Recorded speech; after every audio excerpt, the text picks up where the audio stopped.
Have you been at fitness for a while? You've been striving, you've been grinding, and you feel like you're not getting there. Or maybe you're just not getting there quick enough.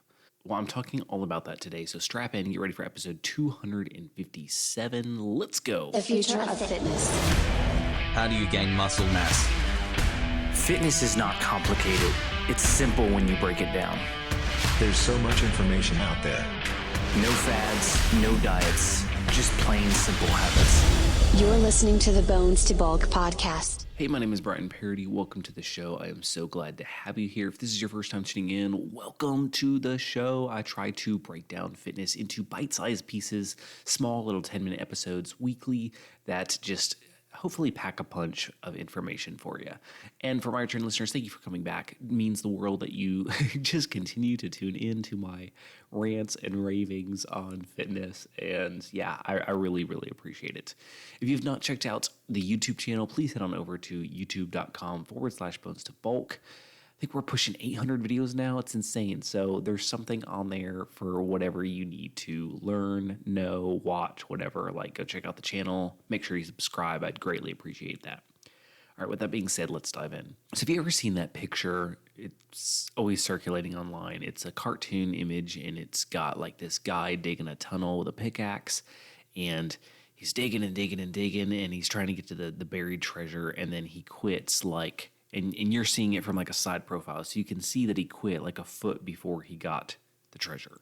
You seen that image? Sometimes life can feel like that. We feel like we're striving for something. We've been working at it for so long, and we just come up against roadblock after roadblock, and we're just not getting to where we want to be. And I know that can be a very frustrating thing. I've been there where you're just pouring a lot of work into something, and it's just not working. And the thing is, often when that happens, it's not that the work we're doing is wrong. The work we're putting in is usually good. It's sometimes the method we're going about things, because we get stuck in our heads and we get stuck in our mind that we've got to do something a certain way in order to achieve a goal because so-and-so told us, or because that worked for so-and-so. And in reality, it may not work for us, and we may need a little bit different path. And sometimes we think it's this dramatic thing when we're working hard, but often it's a minor adjustment. I don't know if you've ever heard of the 1 in 60 rule, but it's an aviation term. But basically, if you're off 1 degree when flying a plane, for every hour that you fly, you're gonna miss your target by a mile. Now, a mile's a pretty big deal. I mean, that's,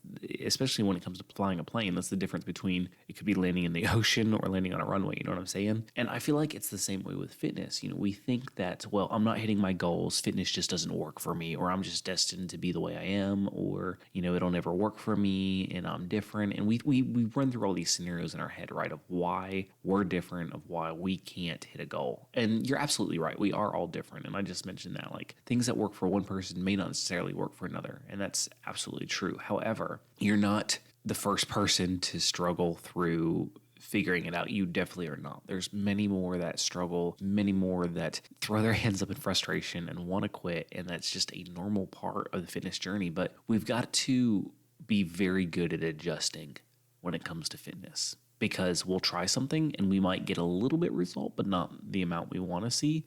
And two factors come into play when that happens. One, we may need to adjust what we're doing a little bit.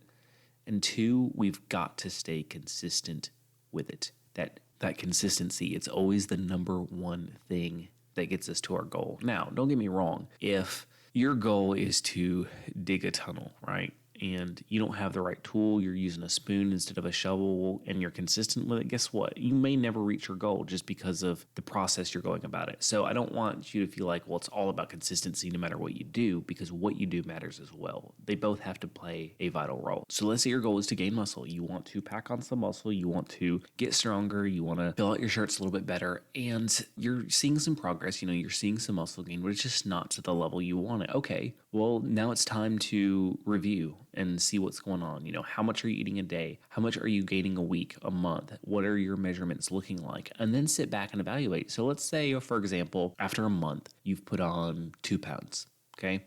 And maybe your measurements went up a quarter to a half an inch on some of your muscle groups. That's still progress, so you know you're doing something right. So there's two things at play here. A, you can just stay consistent with it and just make sure that things continue to move in the direction you want them to and be okay with that and realize that it's a process. Or B, you can ramp up what you're doing. In other words, if you're gaining, then you know you're doing something right if you're moving the needle. So you do more of that.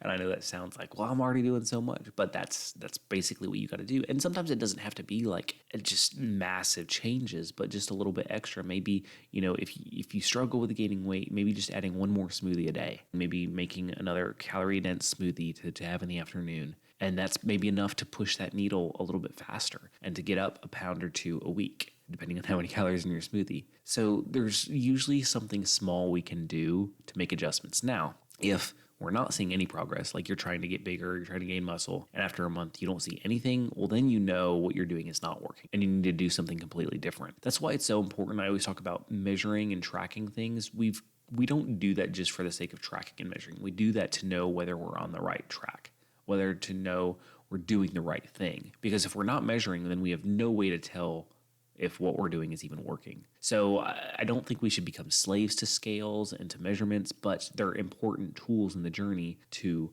let us know, hey, we're moving in the right direction. And the further you get towards your goals, the less important these things become because you begin to get in your groove and learn what works for you and what doesn't. But when you're still trying to figure it out, they're so important.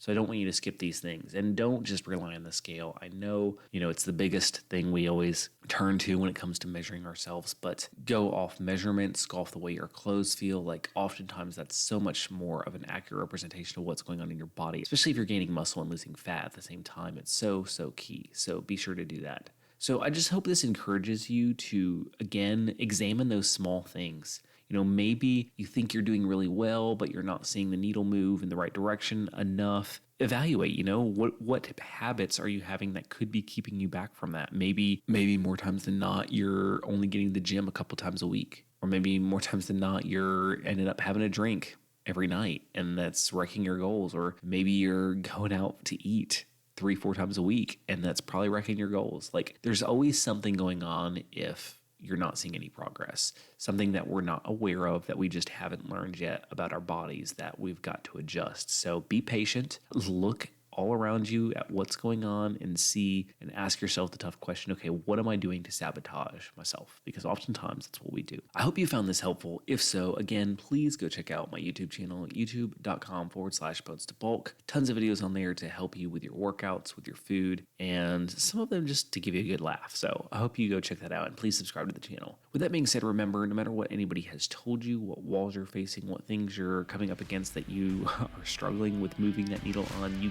can push that needle past where you want to go. You can accomplish any goal. You've got this.